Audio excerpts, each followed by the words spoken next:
Welcome to Wild Ideas Worth Living, a show where we talk to experts who've taken a wild idea and made it a reality so you can too. From people who have sailed around the world to those who've started thriving businesses and even broken records, some of the wildest ideas can lead to the most rewarding adventures. I'm your host, Shelby Stanger, and I hope you enjoy this show.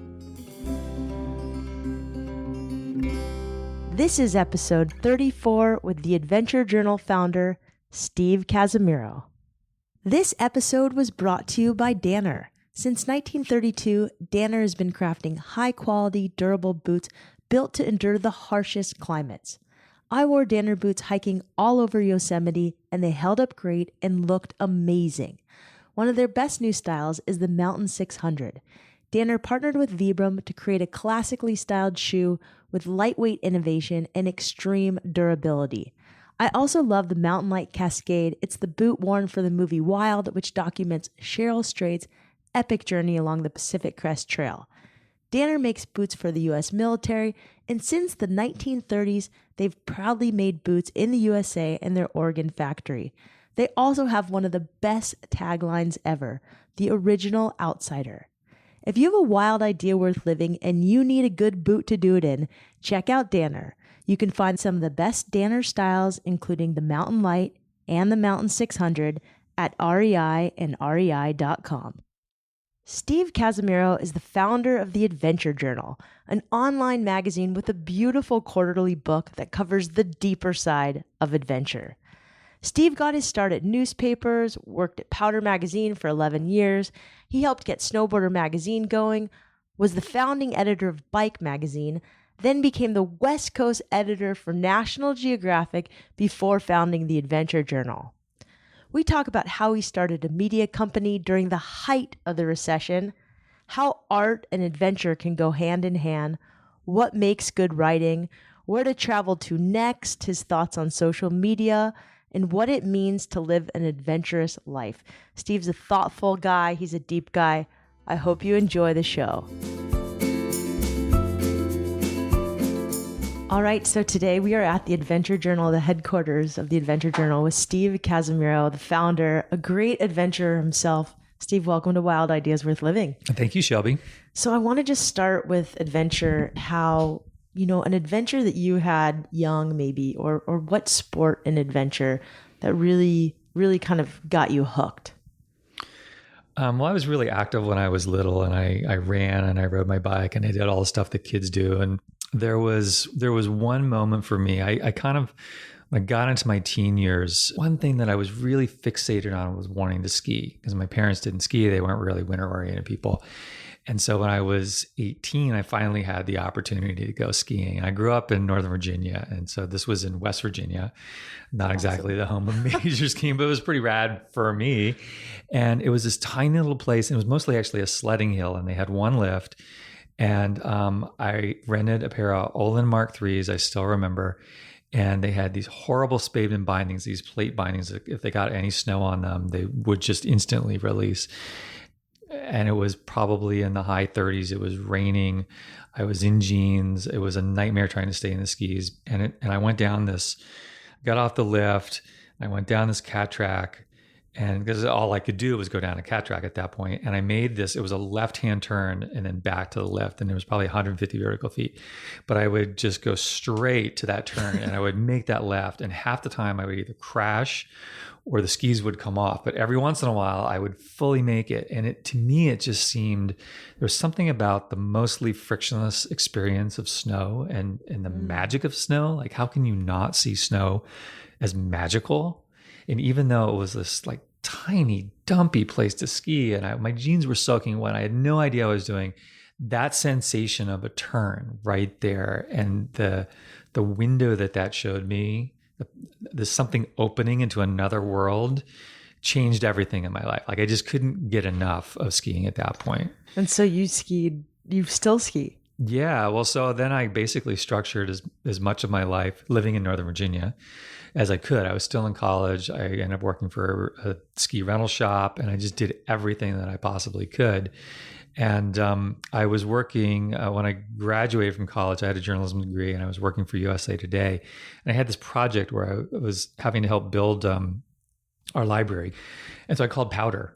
Like, there's no legitimate reason why you would need to have a ski magazine in USA Today's library. But I called Powder because I love Powder. And I thought, well, maybe this is a way to like get a free subscription here. And I ended up talking to the editor and made this great connection with her, which I then sort of developed and nurtured and over the years. And that ultimately, it's a long story, but ultimately led to me working there, which then completely changed the trajectory of my life. So you had this love of adventure young, but there must have been some sort of love of writing that led you to journalism school and somehow get a gig with USA Today, which is pretty huge for someone young.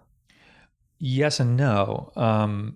My passion was photography. And so when I was 11, I got my first camera and I wanted to be a wire service photographer. I used to cut classes. So I grew up outside DC and there will always be these protests and these political things going on. I used to cut classes to go down and shoot these things.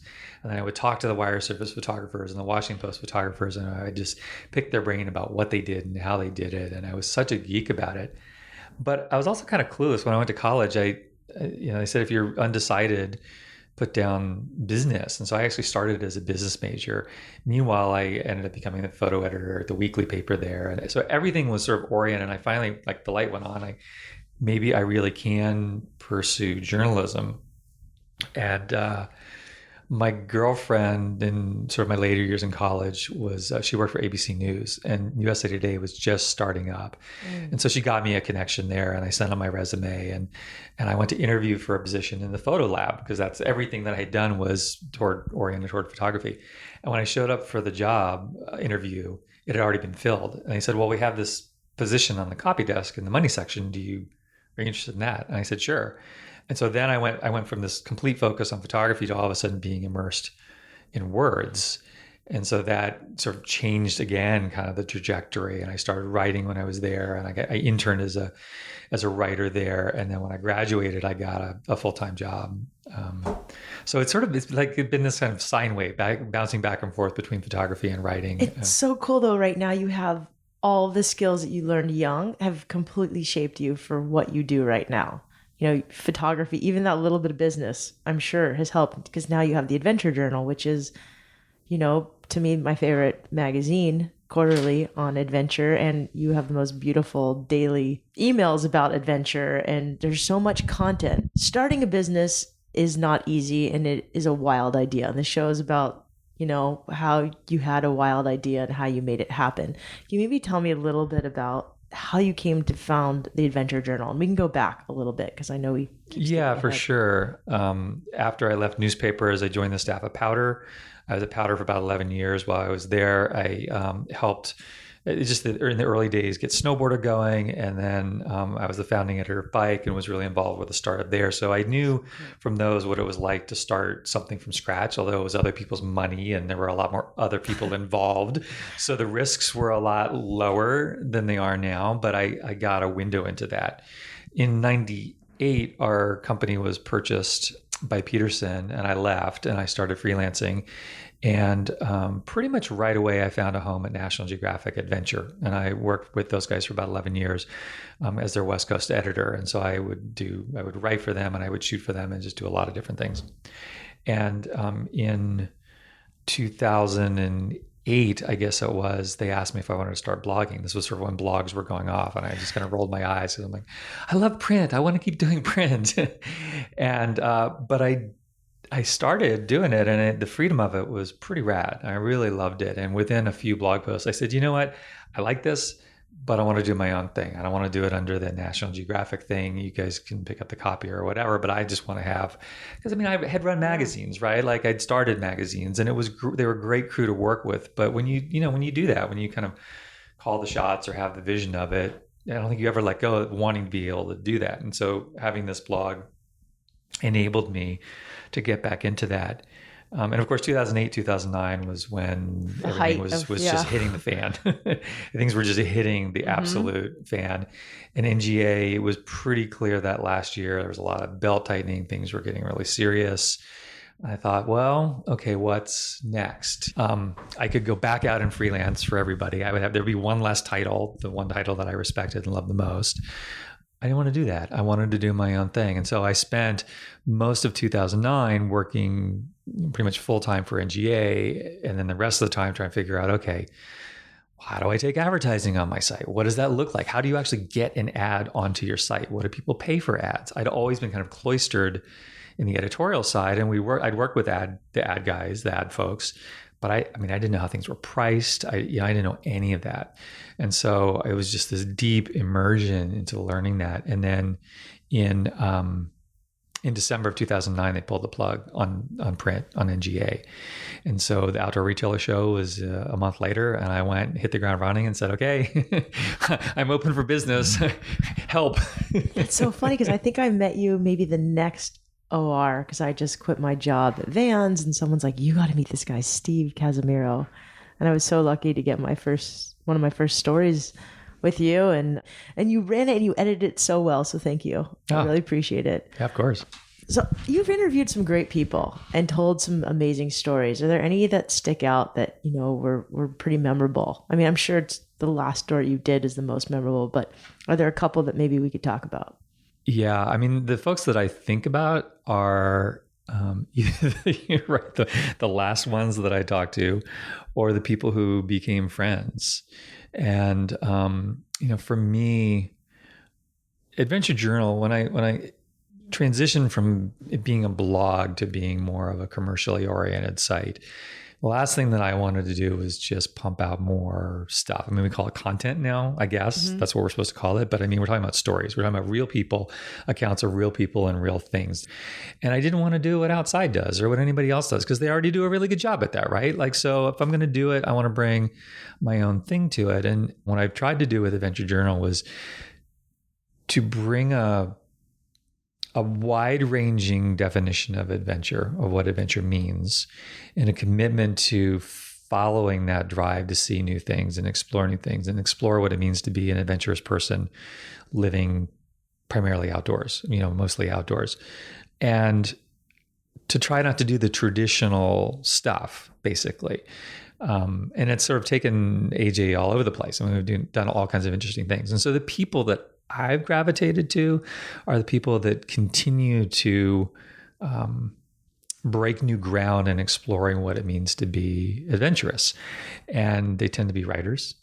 They tend to be photographers, and in particular artists. We were just talking as you were coming in, you saw some of the stuff on our walls. We have art by Julie Goldstein, and Julie is often lumped in as a surf artist. She just happens to work in the world of surfing. She's not really a surf artist. She's a fine artist who is a passionate surfer, and that comes into her work, that informs her work. And her latest thing she was working on are the women divers in Japan. And it's kind of a dying profession, these women.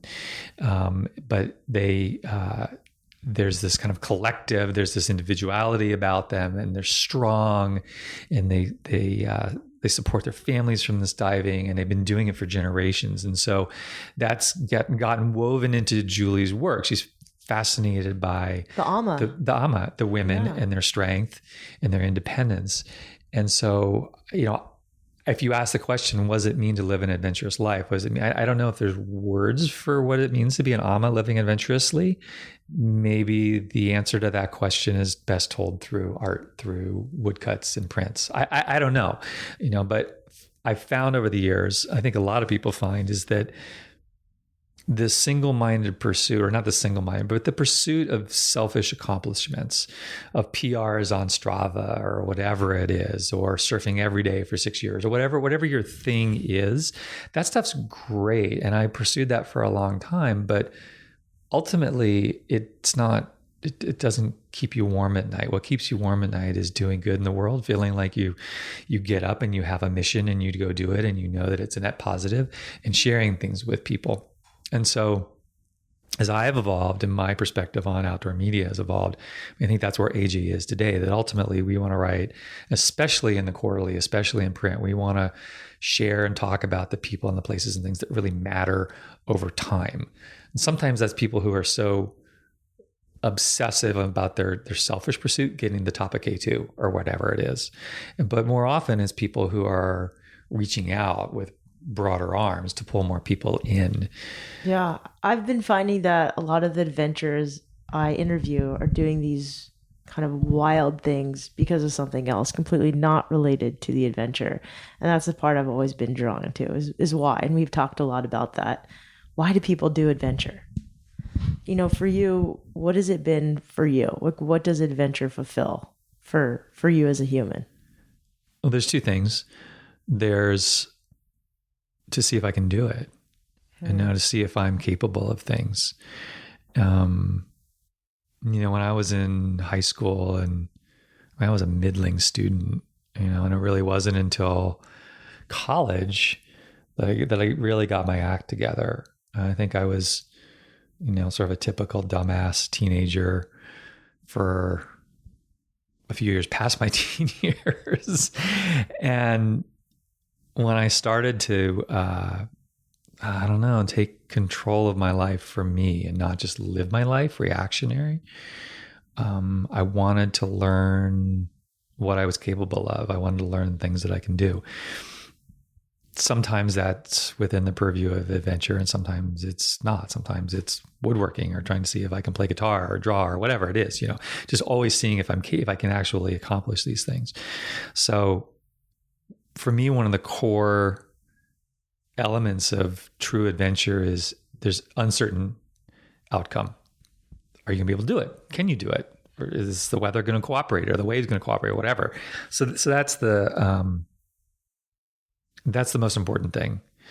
And I completely forgot the second. It's okay. The best Help me out, Shelby. No, where was I going with that? The best adventures aren't always easy, and I think that might have been. But I want to go a completely different way because I'm going to come back to it. Yes, I'm going to let's come back because one of the things I think is interesting is you said you weren't a great student, but you're really well spoken and highly cerebral. You're a thoughtful human. You've got this great mind. Did you read a lot as a kid? Do you read a lot now? Oh, yeah. Okay. I can tell. Yeah. When I was growing up, the public library was kind of the big thing, especially in the summer times. Cool. And so at night I'd go inside, and there was nothing really on TV then. VCRs didn't exist. So I'd read, I would read, and I would try to write my own book or whatever. What books do you recommend or that really helped shape you as a kid? Anything that would enable me to go into a completely different place. When I was in my teens, I got obsessive about Lord of the Rings, the whole trilogy and all that, some kind of true crime stuff. And then as I became a young adult, I sort of read like classic modern literature, Don DeLillo and things like that. And I'm less interested in that, in contemporary stuff that's set in contemporary times, and I am in kind of an escapism. And it doesn't have to be fantasy, but just something that enables you to disappear from the experience that you have and completely immerse yourself in that. Is there any books right now that you're reading that you love? Oh God, I have a huge stack. I'm really enraptured right now with the work that Peter Heller is doing. And in the current issue of AJQ, we have an excerpt from his first novel, The Dog Stars. And cool.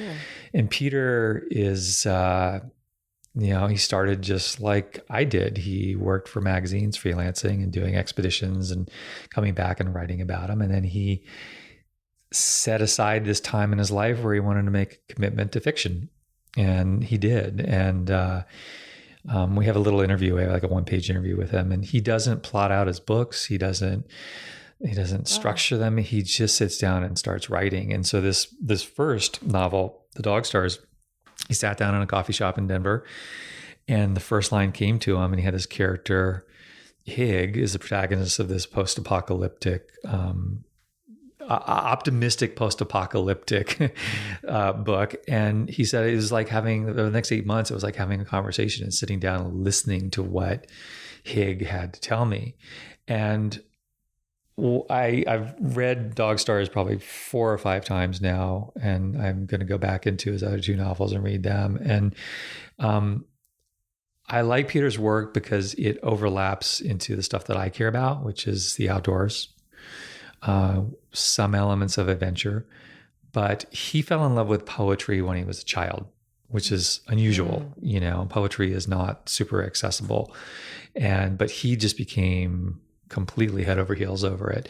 And in our interview, he said, he goes, I'm much more interested in the music of the sentence than I am necessarily in the content of it and where it's going. And so his writing is very lyrical. It's poetic. It's beautiful. I enjoy reading it again and again, as opposed to necessarily breaking new ground. And I work really hard in my writing on the rhythm and how it sounds if you read it aloud. And with all the pieces in AJ, the same thing. I really pay attention to the rhythm of it. I mean, it has to, if you read it aloud and it sounds good, you're halfway there. I've always loved your writing. And with your photos, what do you pay attention to when you take a photo? Oh, well, there's so many things, light, composition, perspective. In recent years, I shoot a little bit for AJ here and there, but I'm not doing assignments for anybody anymore because AJ is everything that I'm doing now. And so my photography is more just for me personally. So I self-assign or, have a place that I want to go shoot. And I have little series that I'm shooting here and there, reflections. I've been shooting basketball hoops all over the world in just weird places. And I like basketball, but I'm not a nut about it. But I just started noticing that people will stick up a backboard in the garage or in this craziest place.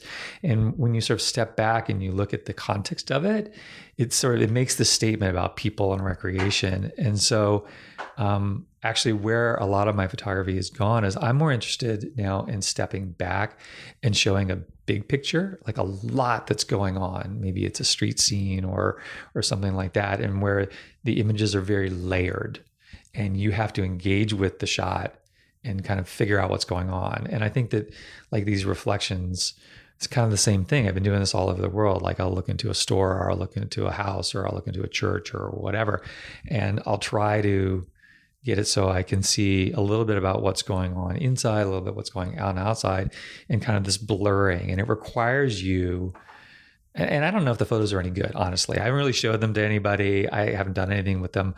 I don't know how good they are or they aren't. But what's interesting about them, what I love about them, is that you have to engage with them. You have to stop and you have to look and go, what's going on here? And so it demands an active role on the part of the viewer. And so for more of myself, I've been trying to do that. And I think that that's true of the words. It's absolutely true of what we're doing with the quarterly. We had a piece in the first issue by Craig Childs called The Seed Jar. And I've probably read that piece 30 or 40 times now. And I still keep discovering these nuances that he snuck in there, that he put in there that I didn't notice the first time around. And so for me, as a reader or as a creator, that's like when you invest yourself in something and try to understand what this thing says or what this thing is all about, whether it's adventure or a photo or a basketball hoop or whatever it is, that experience becomes that much richer. I also think it stays with you longer, and then affects how you see the world. I want to ask you about, you're such a thoughtful, deep guy, but I want to ask you about, your part of the AJ is online, and now there's social media, and, how do we, you as a kid spent time going to the library and reading books and then doing adventures. Now kids have Instagram, and can you just share briefly your thoughts on just social media and how we can use it for the positive and how maybe we're missing the boat on adventure, specifically with social media? Can we just shut down social media? I always wish that we could do that as well. It's so frustrating. I like things neat and clean and binary. And of course, the world is not that way at all.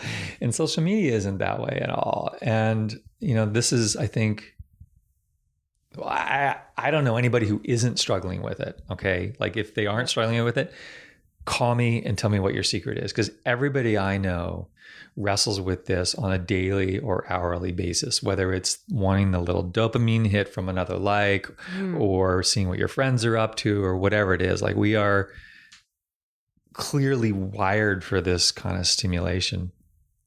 And so, if I could just do AJ in print and nothing else, I would be so happy, because I think that the richest experiences, the richest reading experiences, the things that you retain the most are the things when you're focused and it's quiet time and it's analog, frankly. Totally. At the same time, I mean, I have my smartphone, I have my iPad, I have all that stuff. I love this stuff, and I'm a voracious reader of all these things. So there's a lot of positives that come there. I don't have an answer, except that I think we all need to be trying to step back and think about what the net effect is on us in how we live and think and breathe. By which I mean, are you able to put your phone away? Are you able to not think about Instagram for a few hours or whatever your thing is, or your forums or your Pinterest or whatever? One thing that's really become critically important for me, I call it my Fridays, I call them digital Sabbath. I completely unplug. Nice. And I mean, I'm not fully analog. Like I often will do photo assignments for myself, or I'll go investigate new trails or whatever, and I'll take pictures. So it's not like I'm going like paleo or anything like that, but I'm just getting completely off the grid in terms of social media and email and all those things. And it's because over 9 years now of doing AJ and getting caught up in the obsessiveness of like, what's my traffic doing? How many likes am I getting? Never ever, what is there news that I should be covering? Never ever being able to let go of that. I've had to build in this thing as kind of like a safety place, so I don't completely go around the bend. I think everybody I've interviewed has said the same thing. Cyrus Sutton had a really interesting take on social media. Just, it's allowed him to kind of have a house and so many things, and be a filmmaker. But, he was just saying how we're so attracted to these images of people from like, youth. And like he said, we're going to start seeing people more and more like pictures from, taken from a high up mountain down, looking at looking at your prey. I don't know. It's really interesting. I'm butchering what Cyrus said, sorry, but everybody struggles with it, especially if you're an adventurer and you like to get outside and you like to do things that bring you joy. One of the things about this show is a lot of people on here want to go start a wild idea, like starting a business. I'm sure everybody would want to have an adventure magazine. It sounds like the dream job. What's the reality? Like, what does it really take to do what you do? Well, I don't know where to start. I mean, my wife, Joni, is an incredibly talented graphic designer. And so in terms of the actual production stuff, it was relatively simple for us. But then there's this whole other, like, how do you get a product to market? How do you market it? How do you sell your customers? How do you, we've chosen, because I didn't want to be outside. Like, outside's fantastic. Like, why would you want to do anything that competes with them, right? So I'm like, if we're going to do a magazine, then it has to be special. It has to be really different. And so we have very limited advertising. The most that we'll ever have in the book is 16 pages in a 132-page book. So you're automatically by limiting yourself financially there, right? Because you're not willing to take more. But we're not writing about luxury, but it's a luxury reading experience. It's a premium reading experience. We have tremendous problems getting the postal services to work correctly, especially internationally. And we pride ourselves on customer service. So if somebody's magazine doesn't get there, we're going to pay out of pocket to get them a new one. And, and it's not cheap. I mean, a subscription is $60. Our retail is $18 for a single copy, but we wanted something that was really, really special along with that. So very low profit, small profit margins. You have very low circulation, very premium thing. Like, it's a nightmare as a business model. But in terms of like coming back to those satisfactions and like what you feel good about and things that matter, we're doing it because this is what we want to see. This is the kind of magazine that we want to see. So for somebody who wants to do it, like, I don't know. I mean, if everybody has it, like, everybody has a different path, everybody has different experience. I mean, you kind of just have to dive in. Like, my good friend and often collaborator, contributor, Brendan Leonard, semi-rad, he's one of his most recent books was Make It Till You Make It, which is, you kind of just got to do it. I love it. You just have to do it. I love that advice. So make it till you make it. I think you just said two things. You have to dive deep and you have to keep going, and it's going to be a lot of work. You have to go all in. Yeah. I mean, I've been all in on AJ since 2008. Well, 2009. And it's caused me to a lot of things I've not been able to do. And it's at the point right now where I don't have to spend as much time. I've been able to get more people involved and pay them and feel like I'm not the Lone Ranger anymore, which has been amazing. But for like the better part of 8 years, it's been 70 to 80 hours a week in front of a screen. I mean, to me, that's like, it's all in. Like, you really have to give yourself fully. I appreciate you sharing that, because I think some people aren't honest about how much it really takes to start something that lasts. And oh, dude, you have to do everything. I mean, listen, we go to the storage. Joni and I go to the storage unit. We meet the truck and we unload our freight. That's awesome. We are wrapping the magazines, in craft paper ourselves right now. Wow. And we run to FedEx and we run to the post office. There's nobody else. Like, it's us, right? And AJ, in my wildest dreams, is not going to be a whole lot bigger or a whole lot more people. God, I hope we can get more people, but it's not going to be that much bigger. Like, it's just like, if you're going to do it. And I think that this is one of the things that we talk about social media. I think one of the real risks of social media is where we fetishize these things and we pull them out of context and we show only what looks like this incredible experience. And you don't see the blood and the sweat and the tears and all those things to get there. You don't see the crying. And with the magazine, I mean, it's one of the things that we try to do with AJ is to show all of those elements of it. But I think as we get so much of our window onto this world through social media, which is idealized, it's a completely skewed perspective of the world. And even if we know it, it's really easy for us to forget that real life is more complex. It's harder. I don't think anybody wants to hear us cry about how hard it is building a business. But at the same time, acknowledging the realities of it, I think, is really important, because then you don't have those illusions.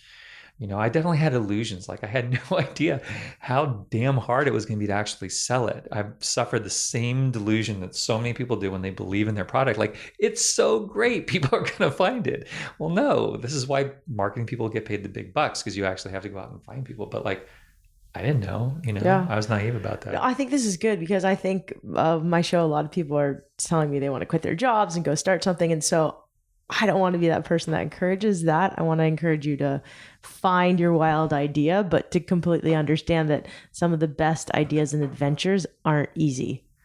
I think sometimes we think adventure is easy. So with that, I want to ask you, you are highly successful. You do a lot in one day.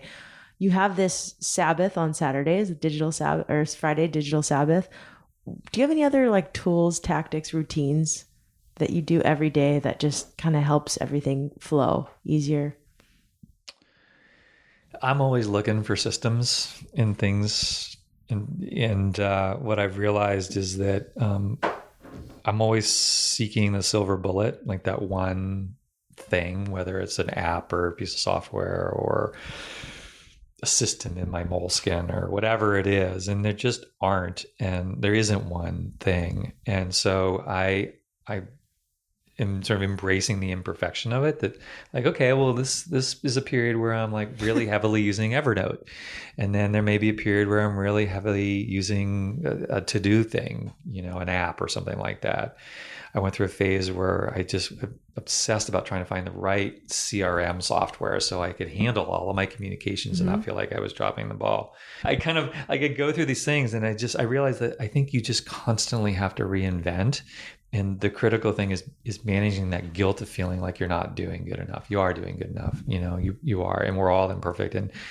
And the damn internet, like there's this, it's voracious, it's bottomless, and it's created this thing where we feel like, whether our business is so integrally tied like mine is, or a little bit less so, we still feel like it's never enough. And I think that this digital Sabbath idea is this idea of just saying, you know what, it is enough. We have to build in, like, our brains are going to always guilt us into feeling like we should do more. And yeah, you do have to go all in, but you also have to build those times. So I think that, like, it's sort of a typical long Casimiro answer, and maybe not really to the point, but I think that what you have to do every day is kind of like acknowledge the reality of where you are, right? An app's not going to be your magic bullet. I think being self-reflective and being able to, almost more than being able to go, is being able to stop I like that. If you could go back in time and tell your 15-year-old self one thing, one piece of advice, what would you tell him? Just stay on the path, man. My life is blessed. I mean, I've really had experiences. If I could live more lives, if I could live multiple lives, there's a lot of other things that I would tell that kid. But I mean, since I can't, like, I mean, we know this. You learn way more from your mistakes. I mean, I can't tell you how many things that I've started, especially through AJ, because it's so easy to do things online and test them, and things that they fail or they don't meet expectations, or it turns out that they have a set lifespan and then you move on to other things. That's incredible. Like, we don't teach that enough, the importance of failure, and of frustration. And as I've gotten older and I think about, what my last 30 or 40 or however many years are going to be. I mean, my mom's in her 80s. My father-in-law is 78. And I'm in my 50s. And I think about, okay, how do I continue to stay fresh and not decline? And one of the things I was just reading is that, you have to continue to do things like crosswords and read and whatever. But like, if you really want your brain to continue to be nimble, you have to break through periods of frustration. Like when you're trying to learn a new language and you're going, screw it, this sucks, I'm never going to be good. Or like drawing, I'm such a horrible drawer, illustrator. But continuing to stay with it and break through those times, I think that perseverance and getting past the frustration, like that to me is the most critical thing. And I mean, that goes like with adventure, right? Yep. Like learning to lead more, or, cleaning something on your bike or whatever it is. Like, I mean, I think that element of like, damn it, I'm going to do this. I'm going to see if I can do this. I am going to do this. I think it's probably Tony Robbins, but my new mantra has been like, replace frustration with fascination. It's not easy to do. Yeah. Oh, I'm an idiot. I'm screwing up. Oh, I'm fascinated by this. I heard Tony Robbins on one of the NPR TED Talk things, and I loved his message, which is not about inspiration or anything like that, but it's about like kicking you in the butt to find the thing that is your passion in life, your mandate. Like, to get up with a sense of mission every day. It's cool. You found your mission clearly, and I've loved this talk. A couple more questions. Well, I wanted to ask you real quick about travel. You've been so many great places. Without giving away the best secret spot in the world, where are a couple places people should check out right now? And don't go to Iceland. Iceland sucks. It's cold. It's don't go to Iceland. Okay, he's lying. Don't go to Iceland. It's only $200 on from LAX right now. It's crazy cheap. Yeah, I just got back from Iceland. It was actually interesting because Iceland is really struggling to manage its popularity. I mean, it's Chris Burkhart's fault. It is Burkhart's fault. Next time I'm going to punch that guy in the mouth, man. Next time I see him. No, I mean, Chris and a lot of other people have done an amazing job of showing how beautiful Iceland is. And Iceland is suffering for its popularity right now. And it's a lot of things. I mean, I'm actually looking at maybe doing a story on this and digging deeper and trying to understand more about it, because I'm very curious about the role of social media, in particular Instagram, and its impact on Iceland. And because Iceland is experiencing exponential growth. In 2010, they had about 400,000 visitors. This year, they're going to have close to 2.5 million. It's a tiny country. Everybody's going to the same places.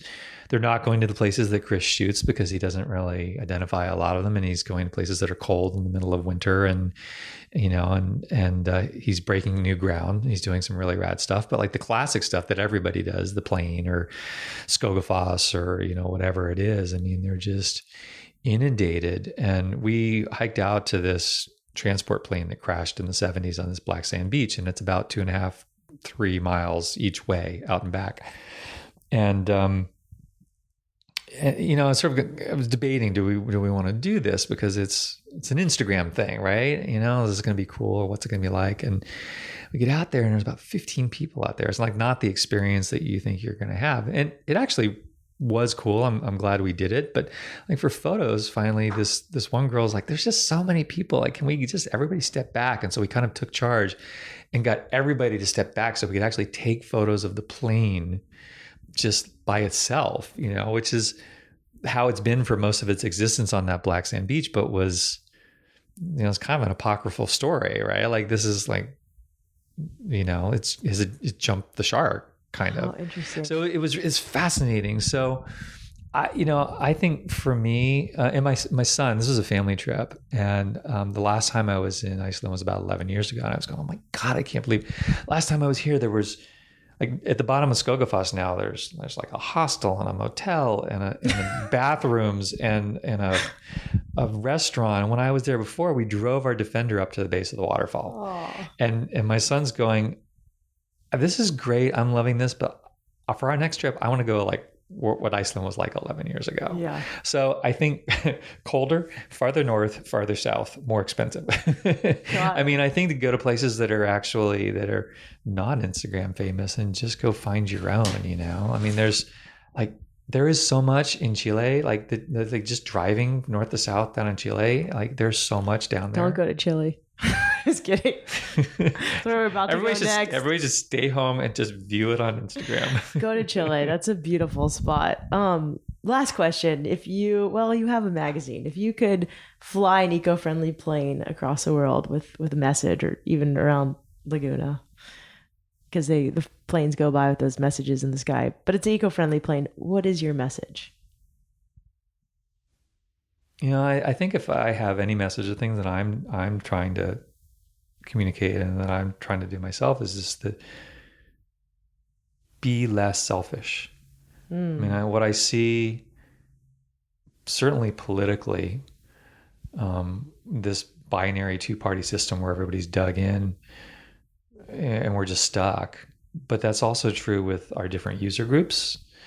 And this idea of this us versus them, like I think that we have so many intractable problems in the world today, climate change being the biggest, obviously. And the root of it is our inability to let go of our selfishness and to find compromise. And I think as long as we're stuck in this place, I think about this a lot with my kids. I would move heaven and earth for my kids. I would give them my last everything for my kids. And I think that if we adopted a bit more of thinking about other people as our family, our willingness to give, our willingness to cede a little bit and to try to find common ground, maybe we'd be better off. Maybe we'd actually be able to get out of this place where it's always us versus them. I like that. Steve, thank you so much. Where can we find more? At adventure-journal.com. Adventure-journal.com. It also comes out quarterly. You can subscribe online. It's a beautiful, thick, it's a book. It's not a magazine. Steve, thank you so much for coming on. It's my pleasure, Shelby. Thank you. If you want to check out the Adventure Journal or check out sections like their Weekend Cabin, which is one of my favorites, just go to www.adventure-journal.com. The actual magazine comes out quarterly. It makes for a kick-ass present to someone you love who also loves adventure. Thanks again for listening to this show. It's been 6 months since we started. Last week, we were ranked in the top 10 of all outdoor adventure podcasts. So thanks to listeners like you who keep writing great reviews on iTunes. This helps grow our show a ton. It keeps us going, lets me pay for editors and my production team. If you have feedback, you can email me directly through my website, wildideasworthliving.com. You can also check us out on Facebook, Instagram, and even Twitter. Thank you again for listening. Thank you for supporting this show. Thank you to Danner Boots, and wherever you are in the world, don't forget, some of the best adventures happen when you follow your wildest ideas. We'll see you next week.